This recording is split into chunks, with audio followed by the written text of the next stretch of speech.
রাজধানীর বনশ্রীর বাসা থেকে স্কুল ছাত্রীর গলা কাটা মরদেহ উদ্ধারের ঘটনায় সন্দেহভাজন হোটেল কর্মচারী মিলনকে খুঁজছে পুলিশ।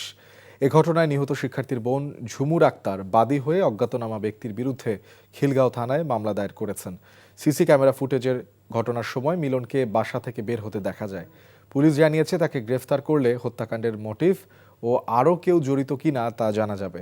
নিহত ফাতেমা আক্তার বনশ্রীর রেডিয়েন্ট স্কুল অ্যান্ড কলেজের 10ম শ্রেণীর শিক্ষার্থী ছিলেন। পরিবারের সাথে থাকতেন তিনি। কয়েকদিন আগে তার বাবা মা গ্রামের বাড়ি হবিগঞ্জে যান। গত শনিবার দুপুরের পর বড় বোন জিম থেকে বাসায় ফিরে তার বোনের রক্তাক্ত মরদেহ দেখতে পান। পরিবারের সন্দেহ হোটেল কর্মচারী মিলনই এই ঘটনা ঘটিয়েছে। তবে এই ঘটনায় এখন পর্যন্ত কাউকে গ্রেফতার করতে পারেনি পুলিশ। গতকাল যে দক্ষিণ বনশ্রী এলাকায় যে ঘটনা ঘটেছে, ভিকটিমের বাবা মোহাম্মদ সজীব তিনি একটা রেস্টুরেন্ট চালাতেন এবং এই ঘটনার পর থেকে তার রেস্টুরেন্টের একজন কর্মচারী গায়েব বা লাপাত্তা হয়ে গেছেন, তার খোঁজ পাওয়া যাচ্ছে না।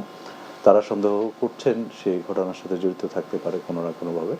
তো আমরা এই ঘটনার পারিপার্শ্বিক সব কিছু বিশ্লেষণ করে তদন্ত কার্যক্রমটা চালিয়ে নিচ্ছি এবং এই ঘটনায় যে বা যারাই জড়িত থাকুক না কেন আশা করি খুব দ্রুততম সময়ের ভিতরে তাদেরকে আমরা আইনের আওতায় নিয়ে আসতে সক্ষম হব।